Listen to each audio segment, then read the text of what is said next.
तो चलिए हम स्टार्ट करने वाले हैं। और कल हमने जहाँ तक सीख लिया था ई कॉमर्स तक हमारा हो चुका था, और आज हम सीखने वाले हैं कंप्यूटर नेटवर्क एप्लीकेशन कि हमारे कंप्यूटर में नेटवर्क एप्लीकेशन कौन कौन से होते हैं और जिनका यूज़ करके हम कम्युनिकेशन करते हैं या फाइल या प्रोग्राम या डाटा को शेयर करते हैं। तो कुछ सॉफ्टवेयर होते हैं, उनके यहाँ पर नाम लिखे हुए हैं, वो आपको याद करना है।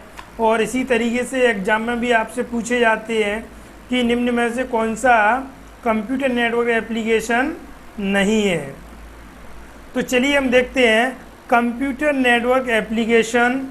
सम of the most important use of the internet for home users are as follows. अर्थात जो हमारा इंटरनेट होता है, इंटरनेट किसका रूप होता है? नेटवर्क का। सबसे बड़ा नेटवर्क कौन सा है? इंटरनेट, जो कि पूरे विश्व में फैला हुआ है।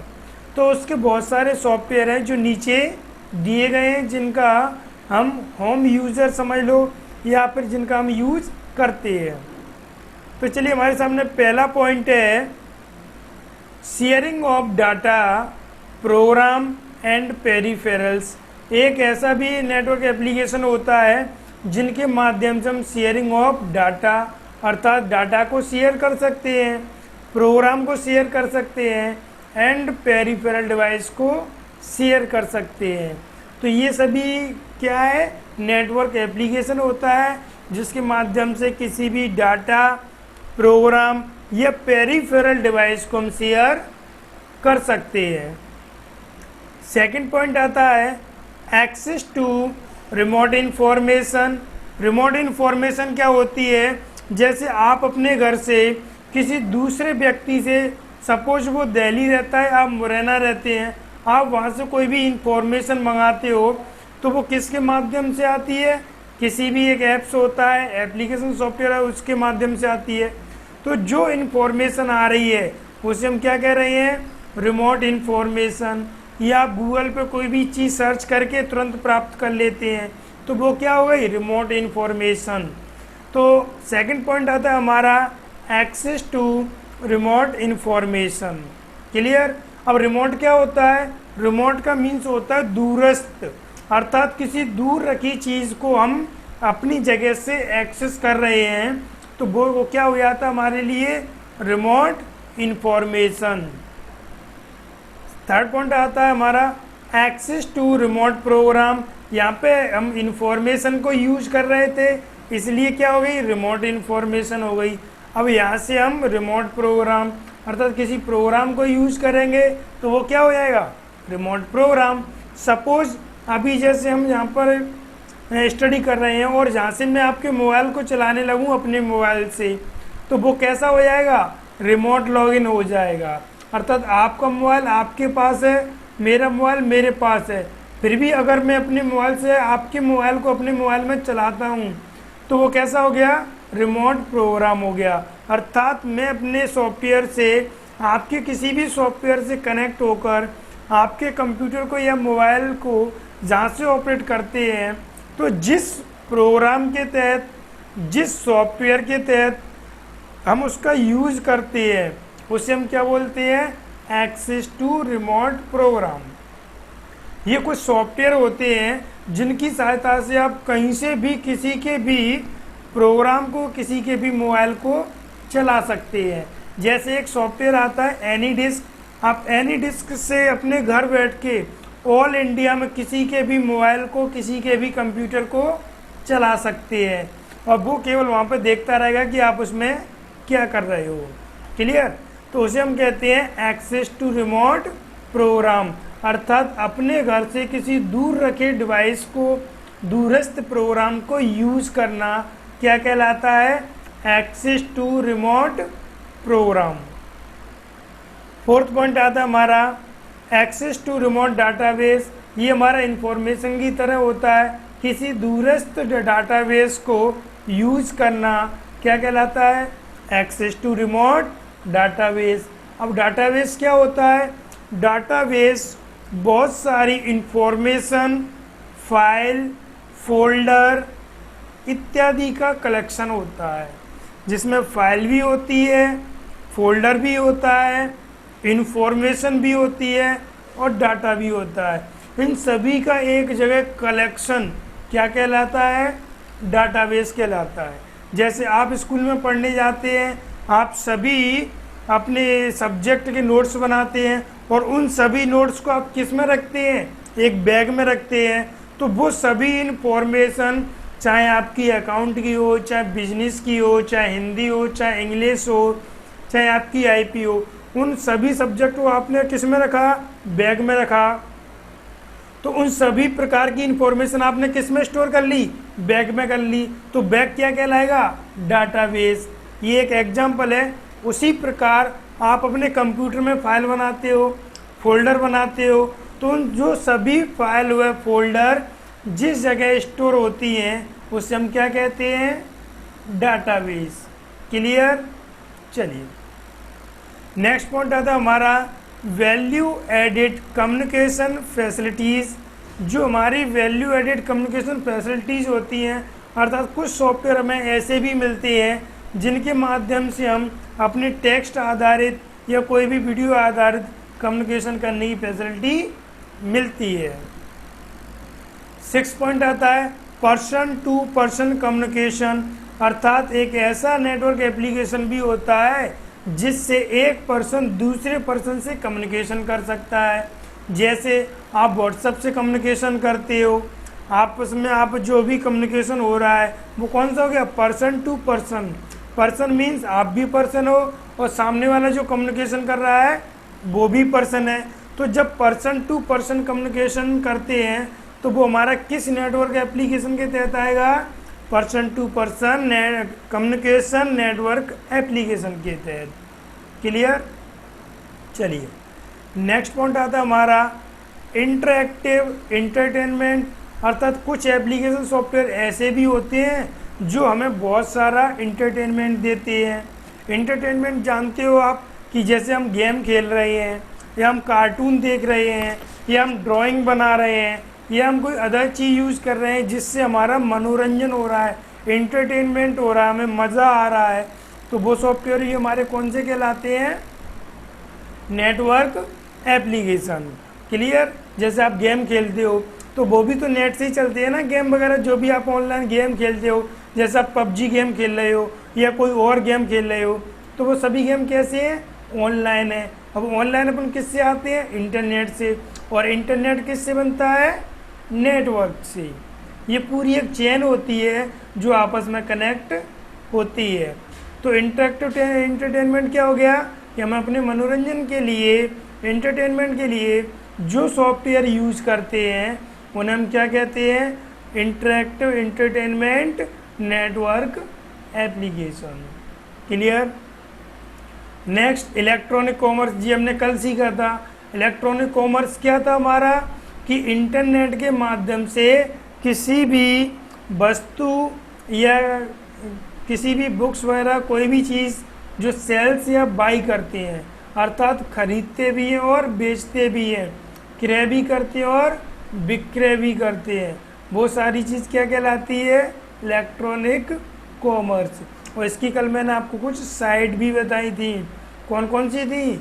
जैसे फ्लिपकार्ट, अमेजन, अलीबाबा, बहुत सारी वेबसाइट होती हैं जो ई कॉमर्स साइट होती हैं जिनके माध्यम से हम कोई भी चीज़ ऑनलाइन परचेस या सेल्स कर सकते हैं। क्लियर? तो ये हमारे कुछ कंप्यूटर नेटवर्क एप्लीकेशन थे और आप इनको याद कर लें क्योंकि ये सारे पूछे जाते हैं कि कंप्यूटर नेटवर्क एप्लीकेशन कौन कौन से होते हैं।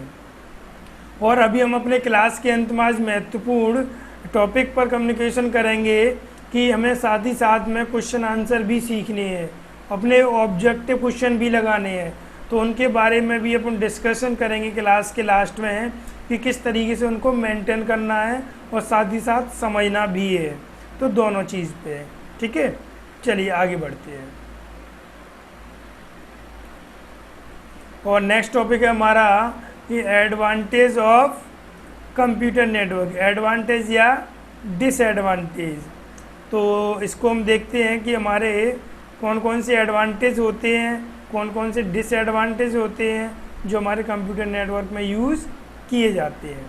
तो सबसे पहले हम देखते हैं एडवांटेज ऑफ कंप्यूटर नेटवर्किंग। अब जो चीज़ हमने ऊपर सीखी थी वो ही उसके क्या होते हैं, एडवांस होते हैं। जैसे आप अपने घर बैठे किसी को भी फाइल भेज देते हो व्हाट्सएप से, किसी से भी आप भेजते हो, आप मेल कर देते हो, व्हाट्सएप कर देते हो, या किसी अदर सोशल नेटवर्किंग साइट से कोई भी डाटा भेज देते हो, तो वो भी हमारे लिए क्या होता है, एक एडवांटेज होता है। तो हमें इंटरनेट चलाते हैं तो इंटरनेट के हमारे लिए क्या क्या एडवांटेज होते हैं वो सारे पॉइंट हम यहाँ पर लिख सकते हैं।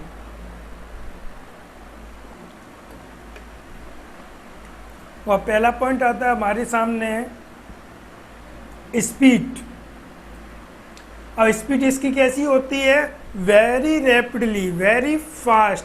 हम जैसे ही व्हाट्सएप पे कोई फाइल आई, किसी को ट्रांसफ़र किया, भेज दी। अब जैसे सपोज कि आप अपने घर पे हो, आपने किसी ग्वालियर या दिल्ली या भोपाल वाले व्यक्ति को भेज दी, तो वो कुछ ही सेकंडों के अंदर उसके पास पहुंच जाती है। अदरवाइज जैसे आप ट्रेन से जाते हैं, बस से जाते हैं, तो आपको काफ़ी टाइम लगता है उस फाइल को ट्रांसफ़र करने में, उस फाइल को यूज़र तक पहुंचाने में। तो स्पीड कैसी होती है हमारे नेटवर्क की, बहुत ही फास्ट होती है। चलिए देखते हैं। Sharing and transferring files within network are very rapid. Rapid मतलब होता है बहुत ही फास्ट तरीके से। तो हमारी जो डाटा की शेयरिंग या ट्रांसफ़र करने की जो स्पीड होती है वो कैसी होती है, फास्ट होती है। नेटवर्क पर कैसी होती है, वेरी फास्ट होती है। आगे देखते हैं। दस saving time while maintaining the integrity of the files. अर्थात हम अपने टाइम को सेव कर सकते हैं। सपोज आपको किसी को फाइल देने जानी है तो आपको 2-3 दिन लग जाएंगे, 1 दिन लग जाएगा, और यहाँ से आप उसको 10 सेकंड में पहुँचा रहे हो, तो हमारा टाइम सेव हुआ कि नहीं हुआ, कि जो चीज़ हम 2 दिन में करते, 1 दिन में करते, वो हमने 10 सेकंड में कर लिया, तो हमारा होल डे था वो सेव हो गया। तो इसी तरीके से क्या होता है कि किसी भी फाइल को शेयर या ट्रांसफ़र करना बहुत ही आसान होता है, जिसे हम बहुत ही कम समय में बहुत ही फास्ट तरीके से उसको, वेरी रैपिड तरीके से उसको ट्रांसफ़र कर सकते हैं और अपने टाइम सेव कर सकते हैं। क्लियर। Second, security. अब जो हमारी फ़ाइल होती है वो किस तरीके की रहती है, एक सिक्योर तरीके से रहती है, कि हम जिस व्यक्ति को फ़ाइल भेज रहे हैं वो फ़ाइल उसी व्यक्ति तक पहुंचती है, अदर नेटवर्क पर नहीं जाती है, अदर यूज़र उसे नहीं देख सकता है, या हम उस पर पासवर्ड डालकर उसको प्रोटेक्ट कर सकते हैं। तो देखते हैं सेंसिटिव फाइल्स एंड प्रोग्राम्स। जो भी हमारी फाइल्स होते हैं या प्रोग्राम्स होते हैं on a network are password protected. हम अपने नेटवर्क पर किसी भी सेंसिटिव फाइल या प्रोग्राम्स पर पासवर्ड क्रिएट कर सकते हैं, या पासवर्ड क्रिएट करके उसे प्रोटेक्ट कर सकते हैं, सुरक्षित कर सकते हैं। So no illegal copying of programs is there. इसलिए उन फाइलों की कोई कॉपी नहीं कर सकता। जैसे हमने आपको फाइल भेजी, उसमें पासवर्ड क्रिएट कर दिया, तो उस फाइल को क्या होगा, कोई अदर यूज़र नहीं उसको ले सकता और ना उसकी कॉपी कर सकता है। दूसरी मैं आपको जूम ऐप की तरह बता देता हूँ कि जैसे अभी मैंने आपको जूम ऐप पर लिंक भेजी, आप कनेक्ट हो गए, मैं आपको पर डे लिंक भेजता हूँ, आप पर डे कनेक्ट होते हैं उस लिंक पर क्लिक करके। लेकिन ऐसा नहीं होता है कि आप मेरे से एक बार कनेक्ट हो गए तो फिर पर डे आपका ऑटोमेटिक कनेक्ट रहेंगे, क्योंकि मैंने आपको आईडी और पासवर्ड नहीं दिए कनेक्ट होने के लिए। तो आईडी पासवर्ड से क्या होता है, हम एक बार कनेक्ट हो जाते हैं, तो जब भी हम जूम ऐप को ओपन करेंगे ऑटोमेटिक कनेक्ट हो जाते हैं। लेकिन मैंने उसकी जगह आपको क्या शेयर की, लिंक शेयर की है। तो अब जब भी आपको कनेक्ट होना होगा तब मैं लिंक शेयर करूंगा, तभी आप कनेक्ट हो सकते हैं, अदरवाइज नहीं। तो ये भी क्या हो गया, एक प्रोटेक्ट हो गया कि आप किसी भी तरीके से, जैसे अदर यूज़र को अगर आप आईडी पासवर्ड देते हैं तो वो कनेक्ट नहीं हो सकता, क्योंकि आप लिंक के थ्रू कनेक्ट हो रहे हैं। और इसी तरीके से क्या होता है कि आपने अपने किसी फ्रेंड को कोई फाइल भेज दी और उसमें आपने पासवर्ड क्रिएट करके रखा है, अब वो फाइल उसके मोबाइल में या कंप्यूटर में तब तक ओपन नहीं होगी जब तक वो पासवर्ड उसमें एंटर नहीं करेगा या उसको पासवर्ड नहीं मालूम होगा। तो हमारी नेटवर्क पर वो सिक्योरिटी होती है, वो क्या होती है, फाइल सिक्योर होती है, फाइल सुरक्षित होती है, जिनमें हम पासवर्ड क्रिएट करके इलीगल कॉपी से फाइल या प्रोग्राम को बचा सकते हैं। क्लियर? चलिए आगे देखते हैं। नेक्स्ट पॉइंट आता है हमारा सेंट्रलाइज्ड सॉफ्टवेयर मैनेजमेंट, कि हम अपने सॉफ्टवेयर को किस तरीके से मैनेज करके रख सकते हैं। तो वो देखते हैं। Software can be loaded one computer eliminating that need to spend time installing on independent computers।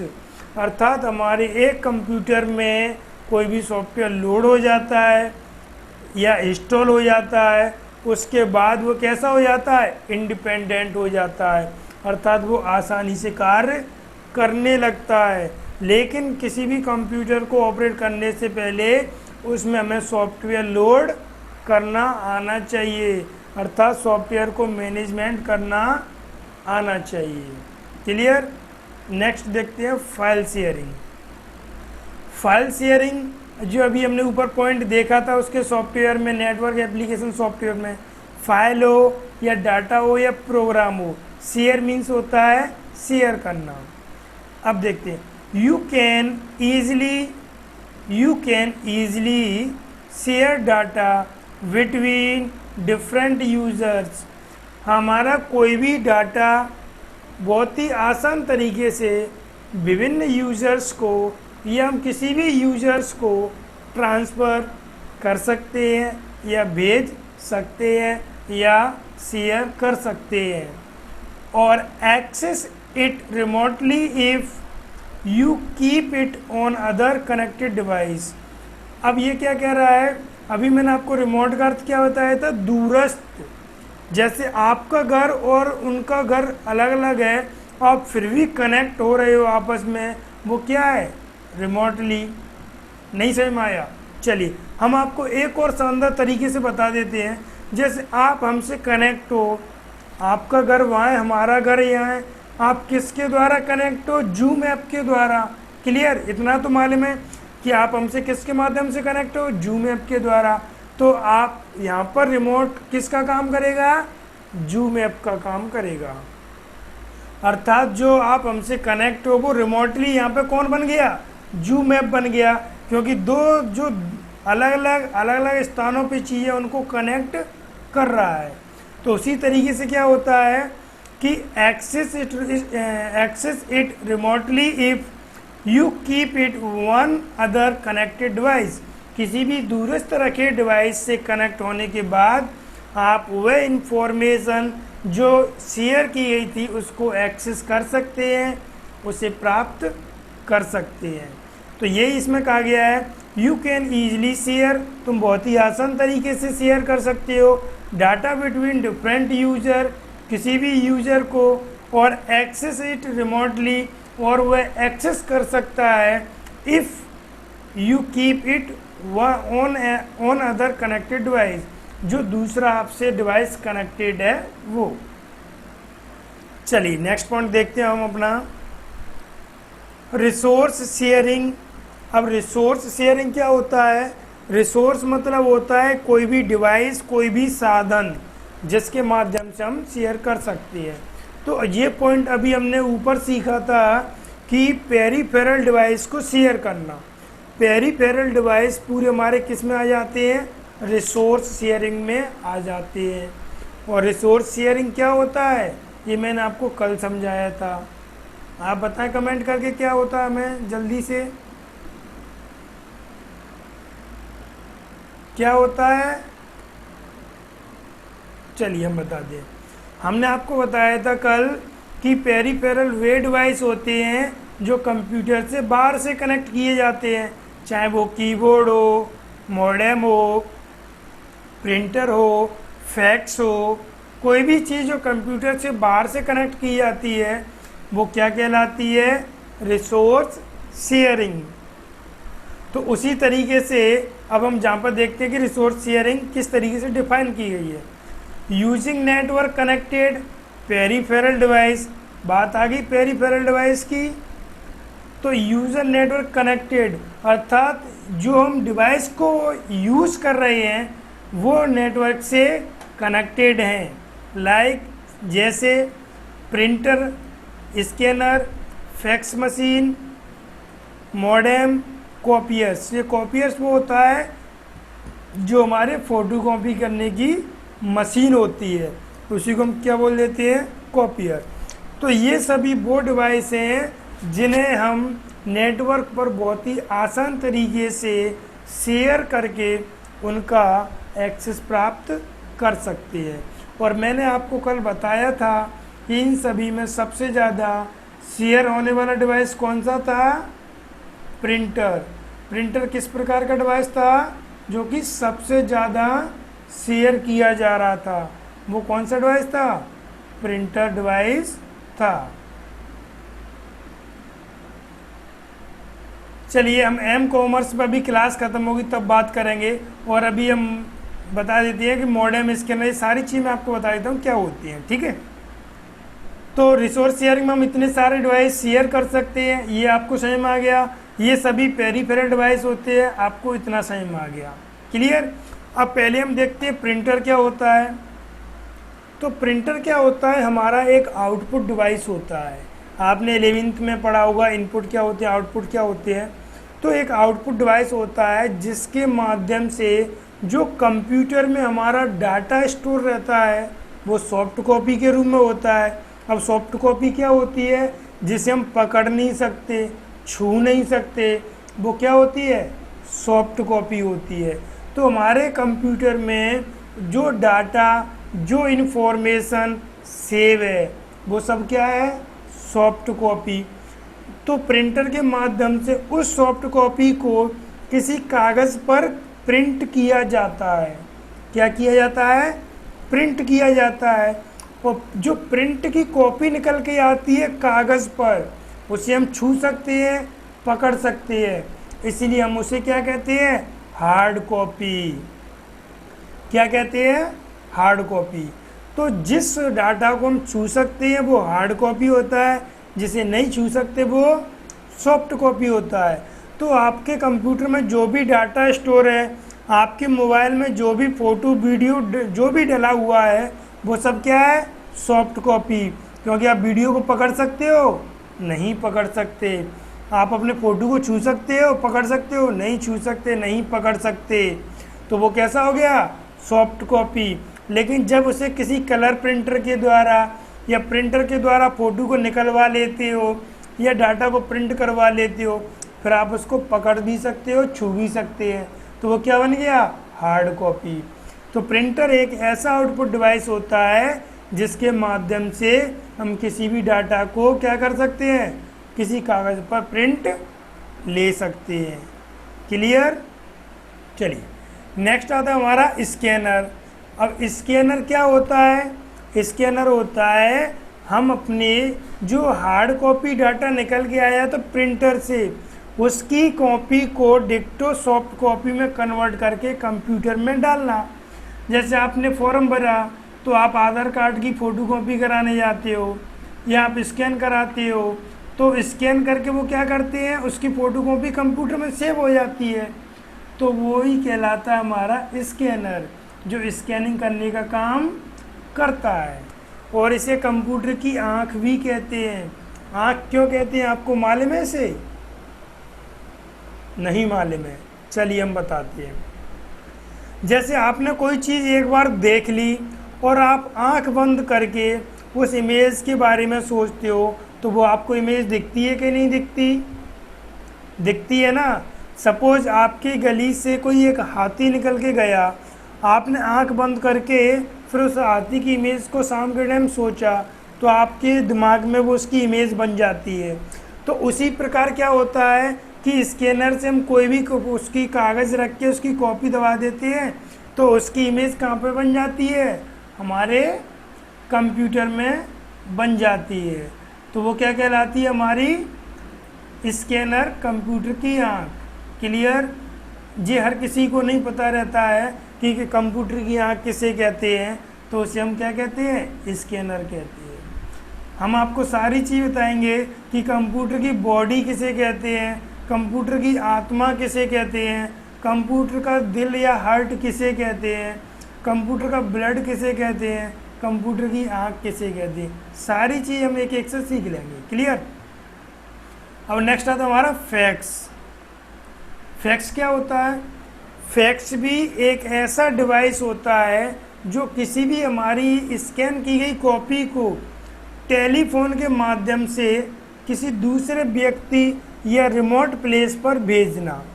जैसे अब इसका यूज ना के बराबर बंद हो चुका है, क्योंकि अब हम किसी को भी फाइल भेजते हैं तो या तो मेल कर देते हैं, मेल नहीं करते तो व्हाट्सएप से भेज देते हैं, व्हाट्सएप से नहीं तो किसी अदर सोशल नेटवर्क साइट से हम भेज देते हैं। जैसे आपने कहा सर मैं PDF भेज दो, हमने आपको भेज दी, आपके पास PDF आ गई, आप उसे पढ़ सकते हो। लेकिन जब ये सारी सुविधा नहीं थी तब हम डाटा को कैसे भेजते? तो फैक्स के माध्यम से तब डाटा को भेजा जाता था। बहुत सारी आपने सीरियल या मूवी देखी होंगी तो उसमें भी फैक्स का यूज़ किया जाता है कि ये हमने एक फैक्स कर दिया, आप उसको देख लो और आपको यहाँ से ट्रांसफ़र कर दिया गया है। तो इस तरीके से फैक्स क्या होता है, इसमें आप विशेषकर पॉइंट याद रखेंगे, टेलीफोन लाइन के माध्यम से। तो फैक्स एक ऐसी मशीन होती है जिसमें किसी भी डाटा की जीरोक्स कॉपी एक स्थान से दूसरे स्थान पर ट्रांसफ़र की जाती है। क्लियर। चलिए अब हम देखते हैं मॉडेम। मॉडेम क्या होता है, ध्यान से समझना, ये बहुत बढ़िया चीज़ है मॉडेम। और यहाँ पे अभी हम शॉर्ट में समझ लेंगे क्योंकि नेक्स्ट 1 या 2 दिन हमें डिटेल में मिलेगा। तो अभी अगर हम इसको डिटेल में देखेंगे तो हमारी 15 से 20-25 मिनट ख़राब हो जाएंगी और वहाँ पे हमें सीखना ही है डिटेल में, तो हम इसको शॉर्ट में सीख लेते हैं। सपोज़ करो कि ये आपका कंप्यूटर है, ध्यान से देखना, ये क्या है, हमारा कंप्यूटर है और ये आपकी टेलीफोन लाइन है। अब क्या होता है, हमें कंप्यूटर को टेलीफोन लाइन से कनेक्ट करना है। किसके लिए? इंटरनेट चलाने के लिए। जैसे हम घरों में वाईफाई लगवाते हैं ना, तो हमने घर में वाईफाई लगवा लिया तो वो एक एंटीना से लगा के जाते हैं, फिर हम उस वहाँ से केबल लेके आते हैं और कंप्यूटर से कनेक्ट कर लेते हैं, कोई भी डिवाइस होता है उससे कनेक्ट कर लेते हैं। तो ये मॉडेम क्या करता है, हमारे कंप्यूटर को और टेलीफोन लाइन को, इन दोनों के बीच में कनेक्ट होकर इन दोनों को जोड़ता है। क्लियर। टेलीफोन लाइन और कंप्यूटर, इन दोनों की कनेक्टिविटी कौन करवाता है? मॉडेम। तो अब आपको समझ में आ गया कि मॉडेम किन 2 डिवाइसों के बीच कनेक्ट होता है। आप बताओगे कंप्यूटर और टेलीफोन लाइन के बीच में। ये आपसे एक क्वेश्चन पूछा जाएगा, टेलीफोन लाइन को कंप्यूटर से कनेक्ट कौन करता है? मॉडेम। कंप्यूटर को टेलीफोन लाइन से कौन कनेक्ट करता है? मॉडेम। कंप्यूटर और टेलीफोन लाइन के बीच में कौन कनेक्ट होता है? मॉडेम। क्लियर।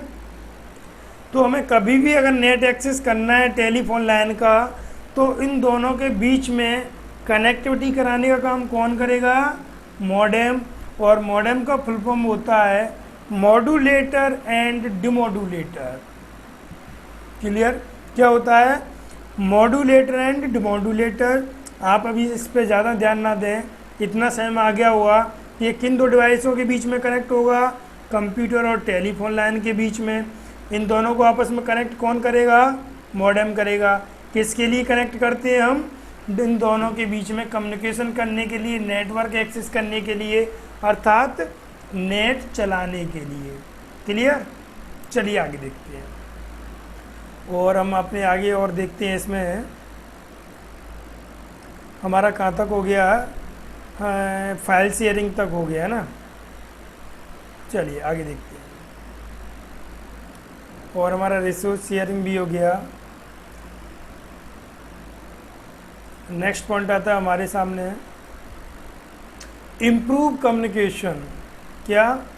Improve communication. अब इम्प्रूव कम्युनिकेशन में देखते हैं हम email aids, in personal and professional communication, Electronic mail on a LAN can enable staff to communication within the building having not to leave their desk. आप बिना अपनी desk से, desk मतलब होता है बिना आप अपनी टेबल से लीव हुए, उसे छोड़े हुए अपने स्टाफ से कम्युनिकेशन कर सकते हो। जैसे मान के चलो कि अपन स्टडी कर रहे हैं इस नेटवर्क पर, तो हम अपने कम्युनिकेशन में डेली इम्प्रूव करते हैं। आपसे पूछते हैं आपको आवाज़ क्लियर आ रही है कि नहीं आ रही है, आपको स्क्रीन पे क्लियर दिखाई दे रहा है कि नहीं दे रहा है। ये सारी चीज़ हम क्या करते हैं अपने कम्युनिकेशन में इम्प्रूव करते रहते हैं, इम्प्रूव करते हैं। तो इस तरीके से क्या होता है कि हम एक ही टेबल से बैठकर हज़ारों स्टूडेंट से आपस में कम्युनिकेशन कर सकते हैं। जैसे आपको कोई भी पॉइंट समझ नहीं आता है तो आप नीचे मैसेज छोड़ देते हो, तो आपका हमारा क्या हो जाता है, कम्युनिकेशन हो जाता है।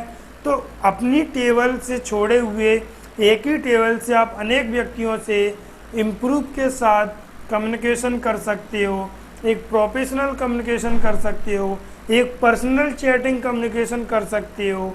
वो किस में आता है हमारा, ये भी हमारा एक एडवांटेज होता है कि हम किसी के घर घर नहीं जाते कम्युनिकेशन करने के लिए, अपने एक ही रूम से एक ही टेबल से किसी भी व्यक्ति से कम्युनिकेशन कर सकते हैं। ये हमारा किसके अंतर्गत आ गया, इम्प्रूव कम्युनिकेशन के अंतर्गत। क्लियर, चलिए नेक्स्ट देखते हैं। नेक्स्ट आता है हमारा इंक्रीजिंग सॉफ्टवेयर कैपेसिटी। जो हमारा सॉफ्टवेयर होता है उसकी कैपेसिटी को हम और बढ़ा सकते हैं। क्या कर सकते हैं, बढ़ा सकते हैं। चलिए देखते हैं कैसे। You can access files and multimedia. हम किसी भी फाइल या मल्टीमीडिया को एक्सेस कर सकते हैं। चलिए पहले आप मेरे को बताइए मल्टीमीडिया क्या होता है, जल्दी से कमेंट किया करें फास्ट। मल्टीमीडिया क्या होता है, जल्दी कमेंट करके बताएं। कोमल, आकृति, मल्टीमीडिया क्या होता है, यस या नो।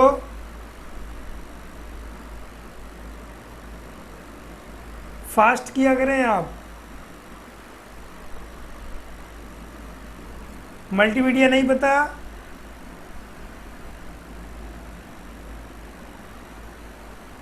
आवाज आ रही है मेरी,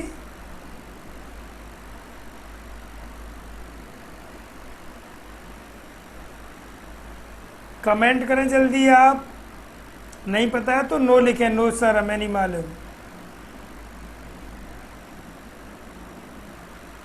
आप अपना आंसर थोड़ा जल्दी दिया करें। क्लियर, चलिए हम मल्टीमीडिया, पहले मल्टीमीडिया को समझते हैं तभी हम समझ पाएंगे कि किसको शेयर कर रहे हैं। अब मल्टीमीडिया, आप इतने सारे सॉन्ग सुनते हो, वीडियो देखते हो, वही तो मल्टीमीडिया होता है। जो हमारा डाटा होता है, चाहे वो टेक्स्ट हो, चाहे वीडियो हो, चाहे इमेज हो, चाहे ऑडियो हो, चाहे सॉफ्टवेयर हो, चाहे प्रोग्राम हो, ये सभी क्या है, मल्टीमीडिया डाटा। अर्थात सभी प्रकार का डाटा क्या कहलाता है हमारा, मल्टीमीडिया डाटा। चाहे हम सॉन्ग सुन रहे हैं, चाहे MP3 हो, चाहे MP4 हो, चाहे वीडियो हो, चाहे प्रोग्राम हो, सो कुछ भी हो, किसी भी प्रकार का डाटा हो, वो क्या कहलाता है हमारा, मल्टीमीडिया डाटा कहलाता है। और मोस्टली मल्टीमीडिया डाटा में दो तीन चीज़ें ज़्यादा आती हैं, इमेज, वीडियो, ऑडियो, ये तीन चीज़ें ज़्यादा आती हैं। जब भी आपसे पूछा जाए कि मल्टीमीडिया डाटा क्या होता है तो आप बताओगे कि वीडियो, ऑडियो या इमेज या प्रोग्राम, ये सब क्या कहलाते हैं, मल्टीमीडिया डाटा कहलाते हैं। क्लियर, अब आप याद रखना, कभी भूलना मत कि मल्टीमीडिया डाटा क्या होता है, क्योंकि आप अपनी लाइफ में इसको यूज भी कर रहे हो। आप वीडियो देखते हो तो वो क्या है, हमारा मल्टीमीडिया डाटा है। अब समझते हैं इसको, तो इसको हम समझते हैं। इसमें क्या लगा, you can access files and multimedia such as image and music. हम कोई भी फाइल या मल्टीमीडिया एक्सेस कर सकते हैं, जैसे इमेज होगी या कोई भी म्यूजिक। म्यूजिक मतलब MP3 भी हो सकता है और MP4 भी हो सकता है। Which you store remotely on other machines और नेटवर्क अटैच्ड स्टोरेज डिवाइस। हम किसी भी जो दूसरा हमने मशीन अटैच की है, दूसरा कंप्यूटर कनेक्ट है, या हम कोई भी दूसरे रिमोट डिवाइस से उस चीज़ को एक्सेस कर सकते हैं। और कोई भी हम जैसे चिप वगैरह या स्टोरेज कैपेसिटी का कोई भी डिवाइस वगैरह उससे कनेक्ट करके उसकी स्टोरेज कैपेसिटी को बढ़ा भी सकते हैं, इंक्रीज़ भी कर सकते हैं। जैसे आपके मोबाइल में भी 2GB चिप लगी हुई है, आपने 8GB लगा दी, तो आपके मोबाइल की स्टोरेज कैपेसिटी कैसी हो गई? इंक्रीज हो गई। अब डाटा ज़्यादा आने लगेगा। क्लियर? चलिए आगे देखते हैं। नेक्स्ट आता है files can easily be shared between users. ये पॉइंट तो हम बहुत ही आसान तरीके से सीख चुके हैं कि किसी भी फाइल को हम बहुत ही आसान तरीके से किसी भी यूज़र को शेयर कर सकते हैं। ये डिस्कनेक्ट होने का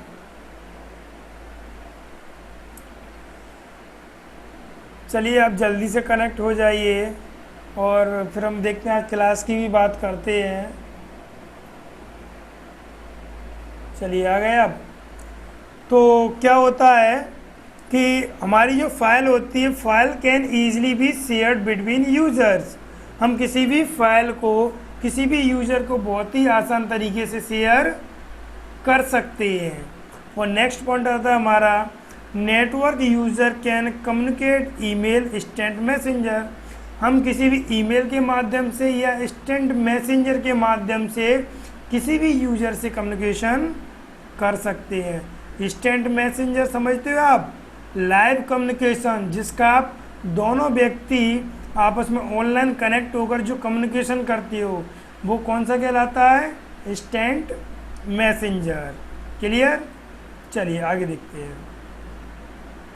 और इसके हम डिसएडवांटेज देखते हैं, अगर टाइम रहेगा तो इसको कंप्लीट कर लेंगे, अदरवाइज हम अपनी आज क्लास की बात कर लेते हैं। पहले इन दोनों पॉइंटों को और क्लियर कर लेते हैं, जिससे हमारे एडवांटेज क्लियर हो जाएंगे।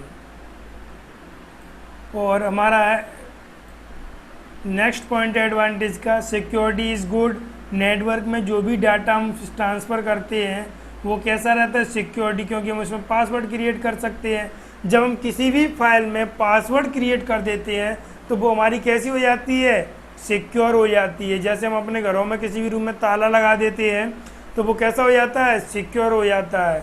तो वैसे ही पासवर्ड भी ताले की तरह ही, लॉक की तरह ही होता है। User can not see others users files unlike on stand alone machine. किसी भी दूर रखी हुई मशीन से कोई भी यूज़र अगर उसमें पासवर्ड प्रोटेक्ट है तो उस फाइलों को नहीं देख सकता। Next, data is easy to backup, all other data is stored on the file server. अर्थात हमारा कहीं भी डाटा स्टोर है, हम उसका कभी भी बैकअप प्राप्त कर सकते हैं। क्लियर? चलिए आप हमें बताइए कि बैकअप क्या होता है? बैकअप जानते हैं आप? अपना रिप्लाई जैसे ही मैंने आपसे क्वेश्चन किया नहीं, आंसर तुरंत दिया करो। क्या होता है बैकअप? कोई बात नहीं, अभी हमें बताएं कि बैकअप क्या होता है। जल्दी से कमेंट करें आप।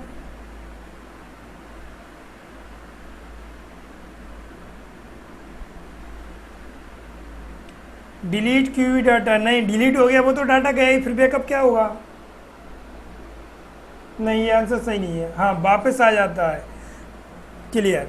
तो इसमें क्या होता है कि जो हमारा डाटा होता है, डिलीट हुआ हो या ना हुआ हो, एक ऐसी जगह स्टोर होना चाहिए जहाँ से हम उसका कभी भी दोबारा रीयूज कर सकें। अर्थात हम अपने मोबाइल में रजिस्टर में डाटा को स्टोर क्यों करते हैं? जिससे हम उसका फ्यूचर में ज़रूरत पड़ने पर दोबारा एक्सेस प्राप्त कर सकें। जैसे हम आपको अभी स्टडी करा रहे हैं, आप पढ़ते जा रहे हो, आप वीडियो क्यों मांगते हैं? क्योंकि हम भूल जाते हैं, तो हम डाटा का बैकअप कहाँ से प्राप्त करेंगे? अपने रजिस्टर से करेंगे, वीडियो से करेंगे, बुक से करेंगे। तो हमारा मेन डाटा एक ऐसी जगह स्टोर हो जाता है जहाँ से हम उसका कभी भी प्राप्त कर सकते हैं। वो क्या कहलाता है? बैकअप कहलाता है। क्लियर? और डिसएडवांटेज हम कल स्टार्ट करेंगे, और आज हम इतना ही सीखेंगे। इसके एडवांटेज डिसएडवांटेज की बात हम कल करेंगे, और हम अपने क्लास का टाइम चेंज करेंगे। कल से हम अपनी क्लास का टाइम चेंज करने वाले हैं, और देखते हैं अभी कि कितने बजे से स्टार्ट करना है। पहले हमारा एक पॉइंट रह गया था एम कॉमर्स क्या होता है, उसको कर लेते हैं, फिर अपन अपनी क्लास की बात करते हैं कि क्लास किस तरीके से रखना है। तो एम कॉमर्स कल हमने आपसे पूछा था, और एम कॉमर्स का फुल फॉर्म क्या बताया था? Mobile commerce. अभी हमें आप बताएं कि ई कॉमर्स क्या था? इलेक्ट्रॉनिक कॉमर्स, अर्थात इंटरनेट के माध्यम से किसी भी वस्तु का क्रय विक्रय करना क्या कहला रहा था? E commerce. अब यहाँ पर हम बात करते हैं एम कॉमर्स। तो एम कॉमर्स मतलब मोबाइल कॉमर्स। आप अपने मोबाइल से जो सर्विस यूज़ कर रहे हो, सच एज आप फ़ोन पे चलाते हैं, आप SBI की कोई साइट चलाते हैं, आप मोबाइल से ही किसी का भी बिल भर देते हैं, आप मोबाइल से ही किसी की भी फीस भर देते हैं, आप मोबाइल से ही किसी के भी एडमिट कार्ड वगैरह डाउनलोड कर लेते हैं, आप मोबाइल से ही किसी का भी फॉर्म भर सकते हैं। तो गवर्नमेंट की जो सर्विस होती हैं या विभिन्न प्रकार के जो पोर्टल होते हैं, उन्हें आप मोबाइल से यूज़ करते हैं। Is that M commerce? समझ में आया?